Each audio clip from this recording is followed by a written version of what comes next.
గంజాయి మత్తులో ఓ యువకుడు మృగమయ్యాడు. చాక్లెట్లు బిస్కెట్లు ఇప్పిస్తారని చెప్పి 8 ఏళ్ల బాలికను తీసుకెళ్లి ఆమెపై అఘాయిత్యం చేసి హతమార్చాడు. అసలు వీడు మనిషా దున్నపోతా? ఏంటి ఇంత పైశాచికత్వం? చిన్న పిల్లలపైన లైంగిక దాడులు తరచూ జరుగుతూనే ఉన్నాయి. వీళ్ళ మానసిక స్టేటస్ ఏంటి? బయటే ఇలా మృగాల్లా ప్రవర్తిస్తున్నారంటే అసలు వీరి ఇంట్లో వాళ్ళతోటి వీరి అనుబంధం ఎలా ఉంటుంది? వీరికి కూడా ఒక అమ్మ, అక్క, తల్లి, చెల్లి ఉంటారు కదా. మరి వారెవరు వీరికి కనిపించరా? అసలు ఎందుకు ఇలా జరుగుతుంది సమాజం? అసలు మనిషి మనస్తత్వం ఎటు పోతుంది? వాడి మైండ్ సెట్ ఏంటి? ఈ దారుణం తిరుపతి జిల్లా దొరవారిసత్రం మండలంలో జరిగింది. గంజాయి మత్తులో ఓ యువకుడు మృగమయ్యాడు. చాక్లెట్లు బిస్కెట్లు ఇప్పిస్తారని మాయమాటలు చెప్పి 8 సంవత్సరాల ఒక చిట్టి తల్లిని లోబర్చుకున్నాడు. ఆ మృగాడిలోని క్రూరత్వాన్ని తెలుసుకోలేని ఆ చిన్నారి అంకుల్ చాక్లెట్ ఇప్పిస్తా అంటున్నాడని వెంట వెళ్ళింది.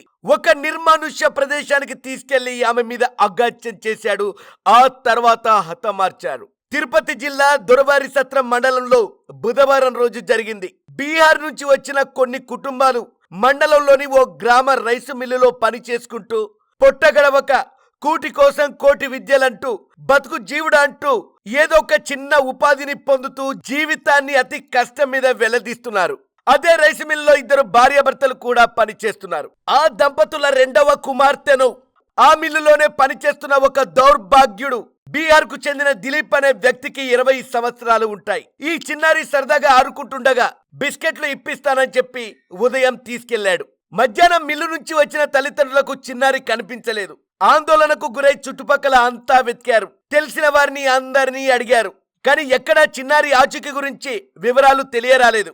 సాయంత్రం 4 గంటల సమయంలో మిల్లు సమీపంలోని అటవీ ప్రాంతంలో మేకల కాపర్లు ఒక బాలిక మృతదేహాన్ని చూసి షాక్ అయ్యారు. వెంటనే స్థానిక పోలీసులకు సమాచారం ఇచ్చి పూర్తి వివరాలను తెలియజేశారు. డిఎస్పీ శ్రీనివాసరెడ్డి, సిఐలు జగన్మోహన్ రావు, శ్రీనివాసులు రెడ్డి సంఘటనా స్థలానికి చేరుకొని పరిశీలించారు. బాలిక నోటితో పాటు పలు శరీర భాగాల్లో గాయాలను గమనించారు. నిందితుడు అత్యాచారానికి పాల్పడి హత్య చేసినట్లు పోలీసులు అనుమానిస్తున్నారు. మృతదేహాన్ని పోస్టుమార్టం నిమిత్తం నాయుడుపేట సామాజిక ఆరోగ్య కేంద్రానికి తరలించారు. దిలీప్ బాలికను తీసుకెళ్తున్న దృశ్యాలు సీసీ కెమెరాలో రికార్డ్ అయ్యాయి. ఆ ఫుటేజ్ లోని ఆధారంగానే ఆ తీసుకెళ్లిన వాడు దిలీప్ అని గుర్తించారు పోలీసులు.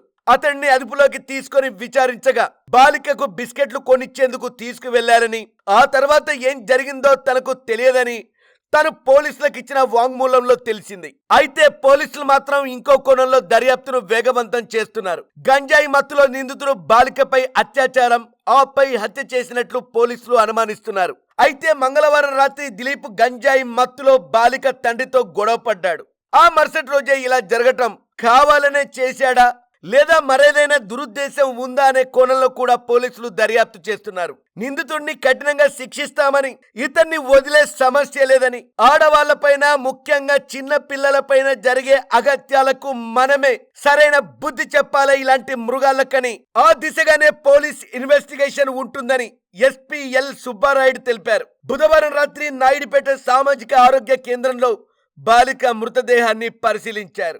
అసలు మనుషులు ఎటు వెళ్తున్నారు? అసలు ఏం జరుగుతుంది? నిరంతరం అనుక్షణం మనుషులు ఆడ మగ చిన్న పెద్ద ముసలి ముదుకనే తేడా లేదు. చివరికి ఈ మృగాళ్ళు పశువులను సైతం వదలడం లేదు.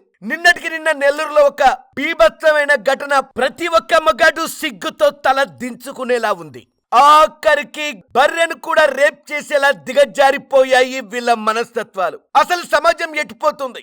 ఏదేమైనా కానీ ఇలాంటి కంత్రిగాళ్ళు కేటుగాళ్ళు మన చుట్టూ ఉంటారు. తస్మాత్ జాగ్రత్త. ఎవరిని నమ్మకండి. ఎప్పుడూ అప్రమత్తంగా ఉండండి. Be careful.